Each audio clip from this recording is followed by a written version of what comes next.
And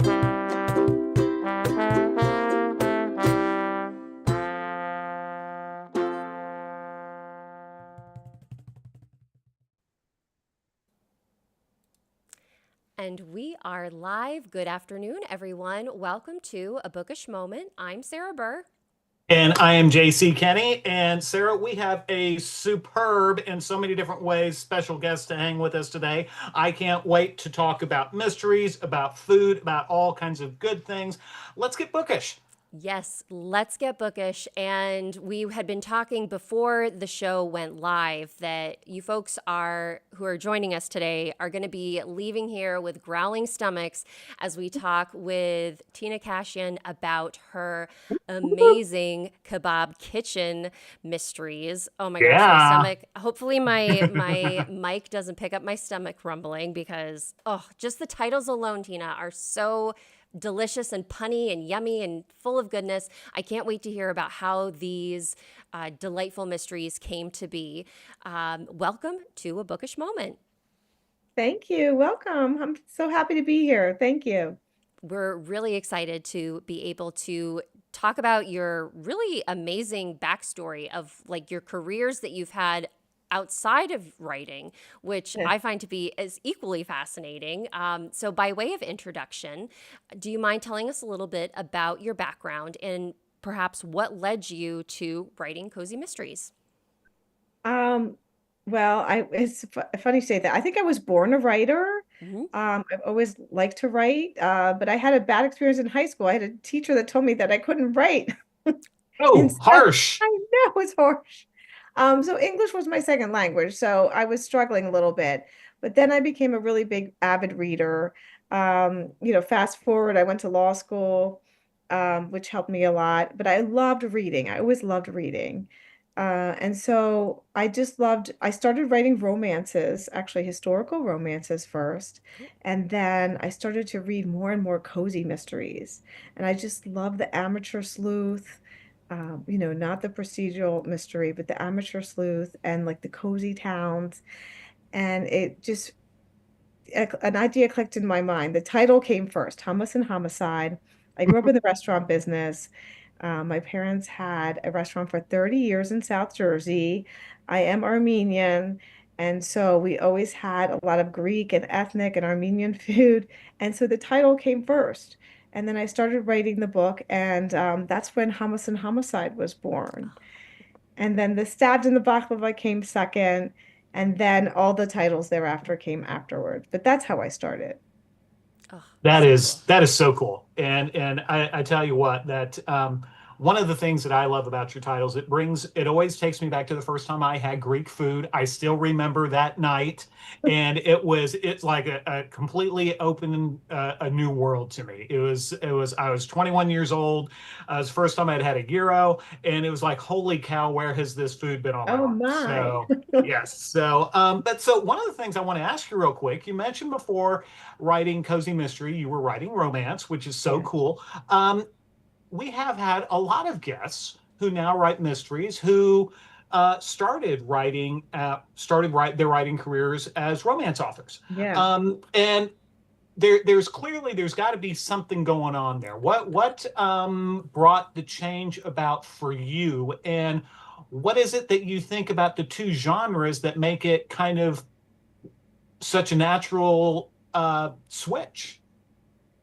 There is a little bit of romance in my cozies, not much at all, but there is where Lucy has to choose between two men. The one that she has that works in the restaurant as the head chef, and then there's also the motorcycle riding guy, Michael, who has a a business next door in their shore town. I think I started writing romance. I used to love reading historical romance. I think that's how I really refined as English as a second language. I really started reading historicals, and I would look up words I didn't know because there's a lot of rich history in there hidden in those. And I think that's how I basically learned English really well. So I started writing historical romances. I actually still write them under a different pen name.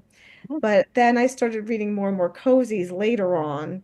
And that's when the idea came to me. Like I said, the title came first.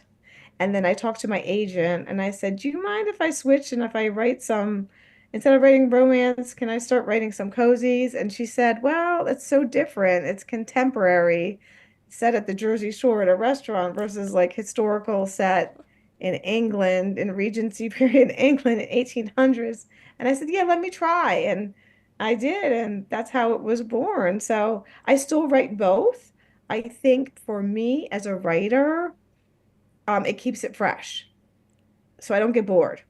So I do switch back and forth. And I So I imagine still that write. having the historical aspect of your romances also kind of keeps you from maybe blurring the lines a little bit. I know that with my different cozy mystery series, there'll be sometimes that I'll be writing a scene, I'll be like, wait, like that character isn't isn't a part of this world. Like they belong in a different series. So I guess the language that you have to use in a Yeah. Regency romance would also like it very much It's like help, different. yeah, keep you able to write both of them without like too many issues. Yeah, um you're right. Because one's like more flowery, mhm longer sentences, more commas, things like that. Yeah, it does. So I can't write them both at the same time. mhm And I also read differently so that if I'm writing a cozy, I'll read a romance. If I'm writing the romance, I'll read a cozy on nice purpose. So I don't adopt a certain author's voice. I'm really mhm careful, so I don't do that. So I write whatever I'm writing, I read the opposite genre. Does that make sense? I it also read a Mhm. lot does. of young adult. I'm reading a lot of young adult lately too. So So for our friends who want to check out your romance authors, now what's your romance author name? oh, it's Tina Gabrielle. My daughter's Gabrielle. I have a daughter Okay. named Laura, and she got upset that I didn't choose her name. I said, no, no, no, it sounds more flowery, Tina Gabrielle. So I Okay. used her name. And then Tina Kashian is my maiden name. Fabulous. And for folks that are interested in your historical romances, they can actually go right through your website to tinagabrielle.com as well. Yeah, they could I, go through both. yep. Yes. Yeah. So everything's accessible. We do have a bunch of folks chiming in our chat Hmm. today, welcoming you to the show, Tina. We've got the fashionable bookworm saying hello or good afternoon to everyone. Alma Collins said, hello from Arkansas. I made it. We're glad you made it, Alma. Thank you for being here. Farmhouse Reader says, did somebody say food? Hi, everyone. So we definitely have some foodies joining Yeah. us as well. DHB says, good afternoon. Alma says, I have several of Tina's books on my TBR pile. And the Fashionable Bookworm says, I have Tina's first book, Hummus and Homicide. Oh, just Yay. so let's talk about food. I have to because you had mentioned your parents owned an Armenian restaurant. Can you like maybe share or inform us what is the difference between Armenian food versus Greek food or other like types of Mediterranean food that is out there? Because Um, my husband's family is Armenian, his mother's side is, and the foods that they have are so they're so flavorful. Like the spices are just like very like poof, they are there to delight you. Yeah, no, it is similar to Greek food, but it Hmm. is a little bit different. We do have the shish kebab, we do have the baklava, we have rich a lot of vegetables, fish dishes, a lot of lamb. Think lamb, a lot like you said, you had your first euro. So we have those too. The food is just so good. And in the first book, I have a hummus bar so that there's all different flavors of hummus that the mother makes. And I think that people email me all the time about the recipes for the hummus. And I have the recipe for the hummus in the back of the book, which is a great recipe. It's easy to make, very flavorful. We use a lot of course, garlic and onions in a lot of our dishes, but uh, Mm, I know, heaven. and a lot of lamb, but the food is just really good. Yeah. And they did own a restaurant for 30 years. And they also served a lot of American food at that Hmm. restaurant too. It was in South Jersey. It was a long, I grew up in the business. I was a baby. I remember my mom used to carry me around. She told me, greeting customers. And then as a tween, I was rolling silverware and napkins. And then I started hostessing and then waitressing. The tips paid for my prom gown. I have so Nice. many fond memories of just growing up in the business. And I have two sisters, and they were two older sisters, and we all worked in the restaurant. So So I got to ask then. So oftentimes, especially with fabulous independent family-owned restaurants, recipes are secret. yeah. So yeah, and yet recipes appear in your book. So are those official or unofficial recipes, or are you even allowed to comment on that? Oh no, they're official recipes. Unfortunately, my parents passed away, but Oh, I inherited my mother's recipe box, and there's just treasured recipes in there. So yes, yeah. they are treasured family recipes. All of them are my family recipes that I share in the book. I think the last one is mistletoe, moussaka, and murder, the Mm-hmm. Christmas one that's coming, and that moussaka is her recipe as well, which is also a Greek dish. Yep.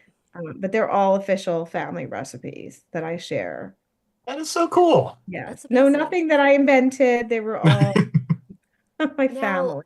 is I have to ask Tina, is that did you always want to do that as part of the book's creation, or was that something? Because I know that like sometimes with especially in like the cooking cozy subgenre or food cozy subgenre, that it's like you have to have recipes. And thinking about sharing your family's treasured recipes, was that ever like a hurdle that you had to get over, or were you like, everybody should have access to these because they're delicious and wonderful, and I want to share them with Oh, the I want to world? share them. Yes. Mm-hmm. I think my mom would be really happy.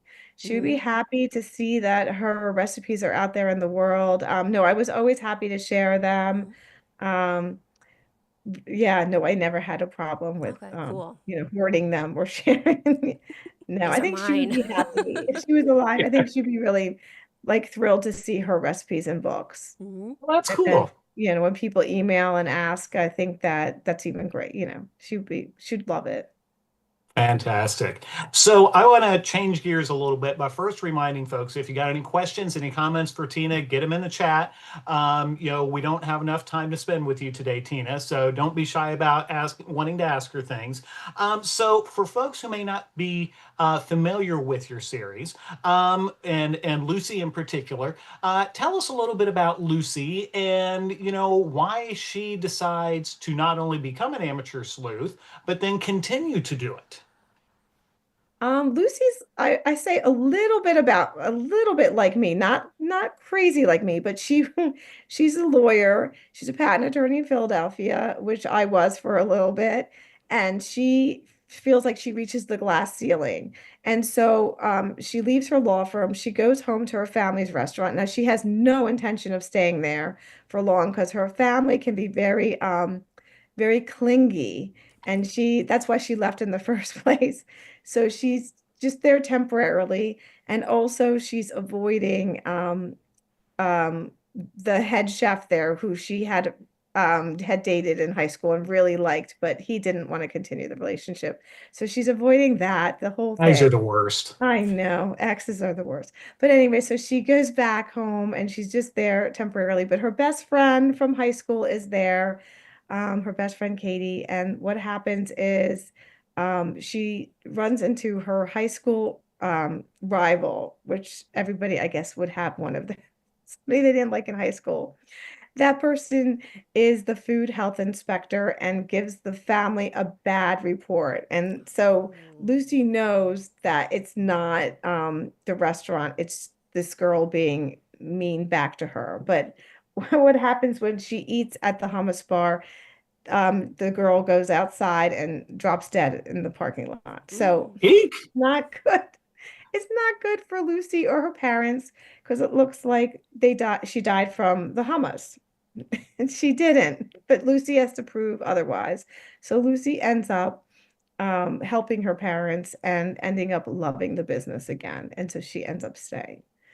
To make it a really long story wrapped up short, that's what happens. And can you share a little bit about the setting itself? Because I know that the Jersey Shore is really important to you from your childhood and growing up, and you still Yeah, live in Jersey to this day. What yeah. was it about the setting that's like, I need my cozy mystery to be set here?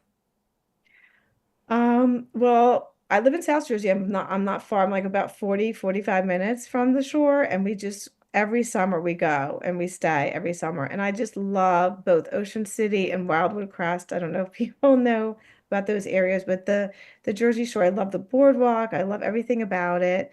Especially Wildwood's Crest Boardwalk is very eclectic, has different shop, very unique things. And I thought, wow, I just set the restaurant there. It was perfect, so that I could weave in all the different aspects of the Jersey Shore as well as having the restaurant there. I just thought it would be the perfect setting. I love a Well, good and I just want to boardwalk. say, yeah, that while I've not been to those two locations, I have been to Atlantic City twice. Okay. And I tell you what, the beaches are stunningly gorgeous there. Yeah, And they're I don't know if people realize just how beautiful it is. My wife and I have been there twice during the month of June, and it is perfect. And so, it's if you haven't been, folks, you got to go. There's your summer vacation for next year. yeah. And I made up a fictitious town. I call it Ocean Crest, which is a combination of Ocean City and Wildwood Crest. So that I could just make the town my own. It was so much fun. Yeah. I love that, especially for people that know the area, that they can see like that like little love note to the Jersey Shore of like, oh, like her town is this amalgamation of both of these places. Um, Now, I have a question for you about, we're going to go back to food again. Sorry, I love talking about food. What are some of your favorite dishes? Are they all the ones that have been featured in the Kebab Kitchen mystery so far, or are there some that you haven't quite figured out? Like, how do I like weave this into a title to make it punchy and punny? I'm just curious. Like, what are some of your favorite dishes Oh my to gosh, I have eat, to so many. cook? I do love hummus myself. I do. Mm-hmm. I love shish kebab myself, and my favorite dessert is actually baklava.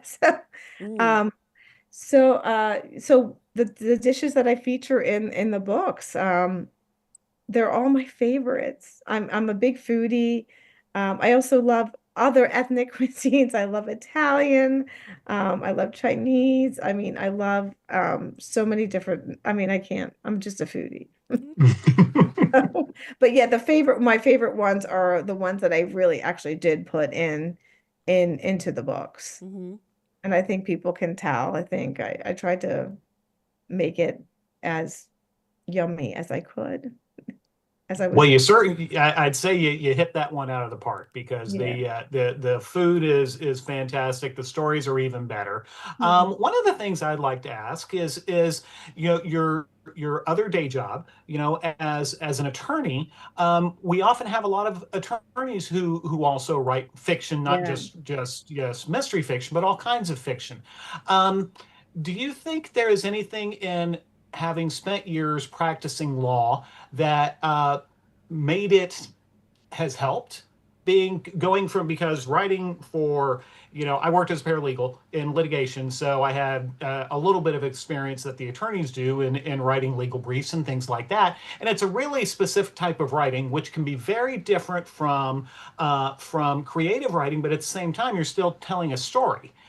So there are some similarities there. So I guess I kind of love to know from your perspective, if there was anything from that career that has helped you in your writing gig. I think that's so true. I know so many lawyers that do write or want to write. And I think it's because they're writing such, the technical briefs, they have to write the facts. It has to be logical, that they all need a creative outlet. And I think writing fiction is a great creative outlet. Those that don't write, they usually do, they draw or they do whatever, they play pickleball. They need some kind of like outlet. Um, I think it also makes for good writing as well. Like you said, you still, in a way, telling a story. When you write a complaint, you still have to say exactly what happened and, tell the judge exactly what happened. You're still telling a story. It's just different. It's more factual. I think it's just so much more fun to switch to fiction, and that a lot of attorneys are doing that. Whether they're doing it successfully or not, that's a different story. But I think it does it helps too because you know how to research. So I also so when wonder I'm if doing my historical romances, I have like a file cabinet of history because I love history as well.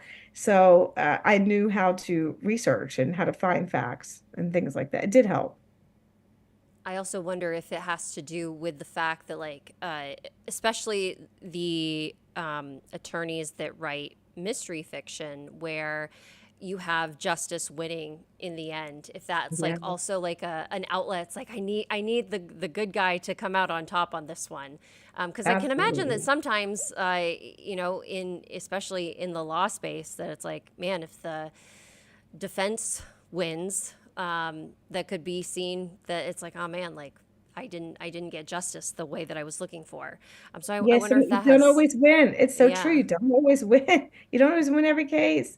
And that can be sad or depressing, but in fiction, you do. So that's great. wonderful. Yeah. Now, Tina, what is so we have Mistletoe, Musaka, and Murder. That is book 5 in the series. Can you cue us Yes. up for what is going on in Lucy's world and kind of uh, what challenges she has to overcome this time around? Lucy has a short story coming out. I have a whole bunch of I want to say 4 short stories in that continue after the series, after the Mistletoe book. But there's a new one coming out, Murder in the Graveyard, coming out October 7th, very Ooh, soon. good timing. Yes, and for the first time, I write Lucy as a high schooler. So when Lucy Oh, and Katie are in high school, I don't know if you guys know what Senior Assassin is. It's like a game they play as the seniors. It's not an official event, but the seniors all get together and they basically they assassinate each other with water guns, and they have jeez. to video it on social media. And so the last senior standing gets a pot of money and bragging rights. Mhm. So they have that around here. I think they have it nationally, but I know they have it here because my daughter did it.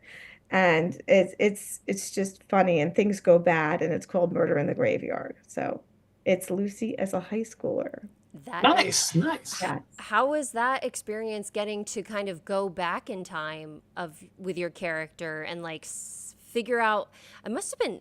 I can imagine that must have been a little bit hard to, like, who she's become, but like how does she still do everything that she does in the Kebab Kitchen Mysteries, but like with less experience under her Oh, it belt? was fun. It was like it's basically a prequel. It was a lot of fun because she's still Mm-hmm. working. That's when she just starts waitressing at the restaurant. Mm-hmm. So it's very early on. The love interest doesn't happen. He just starts working there, basically as a busboy. He's not even a cook yet, and he's just mentioned in the story. It was fun. It's really focused on her and her best friend Katie, who it's like the Watson and the Sherlock, Mm-hmm. and there's a high school party in the graveyard, and so things don't go exactly the way they think it's going to go. But it was fun to write this short story. Yeah. So Well, what? something very different for me to write her Mm-hmm. as a teenager. Well, and so yeah. So how was writing? How was the experience of writing short story versus the full length novel? That was hard. I've been in this anthology series now, Destination Murders. It's going to be the 4th one for me. It was really hard in the beginning, I'll say. It's supposed to be like 10,000 words, so it's not super short. It's Mm-hmm. not like a really short. I guess a novelette short. It was really hard. I had to reteach myself some skills and cut out so much and just really focus on the mystery and how to solve it in 10,000 words. It was not easy. I People think like writing short is easy. It's not.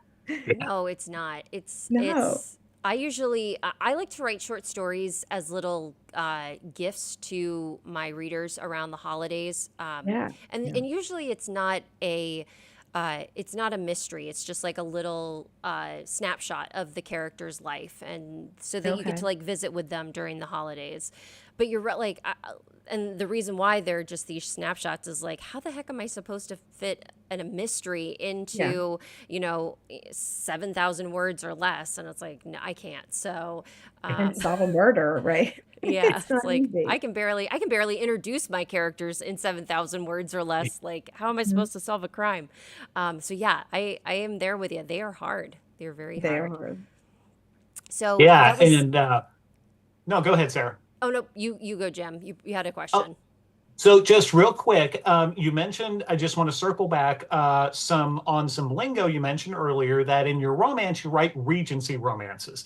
Can you tell our folks who may not be familiar with it, that's a specific genre of romance. It deals with a specific period and location. Can you kind of fill folks in on that so they understand what you are doing? Because a Regency romance is not necessarily an historical romance, correct? No, it is. It is It is. historical romance. Okay. Historical romance, yes, it's from World War II to earlier. It could go to like Roman times. But the most popular in the historical romance genre is the Regency period, which would be the early 1800s in London. I think Bridgerton. Bridgerton was super popular. That's just came out. I think they renewed another season of it. That's exactly what it is. And I was looking back at all my romances and I'm like, there was so much mystery in them. Some of them are really borderline close to historical mysteries, but there's romance in them. But that's probably when I started thinking I need to write a romance because I was putting more and more mystery in my romances to get it to be like a full length novel. Like I needed more in there. And I enjoyed writing with the mystery, but it is still historical mystery. It's just set during the 1800s when the regent was in place because King George was going mad from his disease. So that's what they call it, the Regency period. Okay. I always wonder why they called it that. So then that's Yeah. pre-Victoria then, correct? Yes. I've got my Yeah. timeline correct. Okay. Yeah. Okay. Like 1817. Yeah. That's a fun time frame to like I, experience in like historicals, especially movies. I love watching like the regents because I mean their outfits are so incredible. and I've been to London, just not in 1800. So I had to research. Nice, nice. Well, Tina, unfortunately, our time's about up, and that's awful because I'd love to spend more time with you. So where for folks who are already aren't following you, and if they aren't, shame on them, but now's the chance for them to change. Where can they find you on social media? How can they kind of keep up to date with what you got going on? Oh yeah, my website is big. Just go to tinakashian.com and it have links for my Facebook, my Twitter, my Instagram. This all the links are on the Facebook on the website. I'm sorry. And But I'm we on have Facebook. and we have Tina's website in our show notes for today, so you guys can click on it right from there Yes. and find everything that you need. We also have. I just want to give a quick shout out to Donna McKenzie has joined, and she says hello, Tina. So Oh, thanks, Donna, for hello. stopping by. Hello. Um, Tina, to wrap us up, any book recommendations, movie recommendations, podcast, TV show, audiobook, podcast? What's keeping you entertained these days? Oh, and I forgot to say my newsletter too. You can sign up for my Oh newsletter yes. on the Mhm. website. What am I watching? So I have two teenage daughters. I was watching the Netflix series Wednesday with them, which is Oh also a yep. mystery. I was watching that and I really enjoyed that. So we're watching that together. There's a new episode out. That's on Netflix. I was watching that with them. What am I reading? I'm reading some young adult, believe it or not, right now. I'm getting through the Percy Jackson Lightning Thief Oh series, right? yeah. Hmm. Those are so good. They're so good. So I'm reading the young adults there. I also read cozy mysteries all the time. So I'll go to my library and whatever is new, I will read. So I do enjoy reading all different types of genres. Yeah. Fabulous. But that's what Yeah. I'm watching. So. Wednesday, we love the first season. We've yet to dive into the second season. Is the second season like all out, or do we still have to like are they No, I don't dropping think it's it? all out there like Oh, dropping and they torture you with like they release like episodes at a time. It's not like I just wish they would release those. Yeah, because they Yeah. conditioned us to like binge TV, and now it's like, oh, Mhm. but wait, we're gonna walk it back, and it's like, nope, you've Mhm. created a monster. Uh, No, and I do like to watch with my one daughter, so yeah. JC, any Nice. recommendations for folks that have popped up on your radar since we last met? Yeah, so a couple things real quick, kind of along Tina's. I'm going to dovetail from Tina watching something that I can't binge is the new season, episode 1 of the new season of Slow Horses just dropped late Oh, last week okay. on Apple TV. Love that series. So just have the first episode out. This is based on book 5, London Rules. So we've been reintroduced to all the misfits we all love to feel so sorry for. But that the first episode was really good. And I also have been listening to an audiobook, The Right Sort of Man by Alison Montclair. It is an historical cozy mystery set post World War II London. That's kind of one of my favorite periods to read. It's a lot of fun. It's a couple of women who have started a marriage that had a license to basically be matchmakers. And so one of their clients ends up getting murdered, so they start investigating. So it's been a lot of fun. And that's called The Right Sort of Man by Alison Montclair. You ought to check it out. Listening to it's a ton of fun, and I'm sure reading it would be just as good. How about you, Sarah? Nice. I am going to give a little shout out to Nate Bargatze. We went to see him live at Madison Square Garden this past weekend, and it was so funny. And so we decided last night that we were going to watch one of his comedy specials that was on Netflix. I think we were watching Your Friend, Nate Bargatze, but I was laughing so hard, and I had a Um, face mask on that I was like, my face mask kept falling off. And I was like, George, we need to pause this and like resume for a night that I'm not doing like my beauty regimen. So we're gonna keep watching it tonight because I don't have to do the face mask. So that was very fun. I love his comedy because it's just very joyful, but also not like he's not dropping swear words all over the place. It's very like family friendly, I think. So I love listening to him. We also watched the very first Lindley episode that is out on BritBox. And I don't know the original Lindley, so we just were kind of going into it as like, okay, here's another detective show, and we liked it. It was a good. We liked the repartee that that the DS and DI had on the case, so that was a good one that we'll probably keep watching. We have a couple comments in the chat as well. Alma said, I loved Wednesday and liked the second season better. That's good to know. I always Okay. like to know what the general consensus is. Fashionable Bookworm says, I saw the first episode of Murder at Evensong on Acorn TV. That sounds Yes. very good. And Alma says, I believe the season is all out now. So, okay, good. So we've got things to put on our watch lists. And Tina, your anthology is coming out October 7th.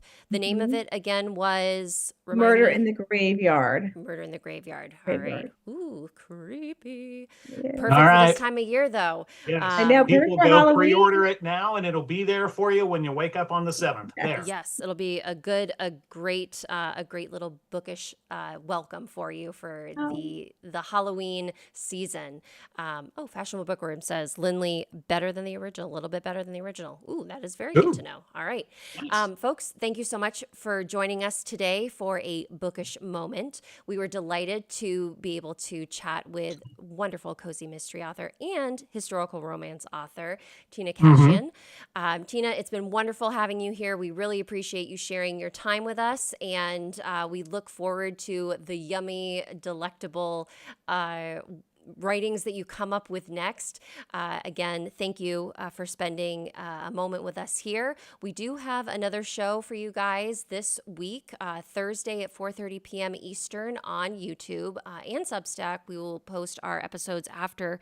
We're going to be joined by cozy mystery author Trixie Silvertail, and we're going to be talking Christmas cookies. Yeah. And spoiler alert, they're delicious. So we hope that you'll join us for another episode. Thank you so much to our live audience members who chimed in with the chat. We very much appreciate all of your comments and the joy that you bring us during our live shows. Folks who watch us afterwards, any comments that you leave, we always appreciate and knowing that you've enjoyed our interviews. So everyone, thank you again for being here. And until we see you next time, stay bookish. Have a good one, everybody. Bye. Bye. Thank you.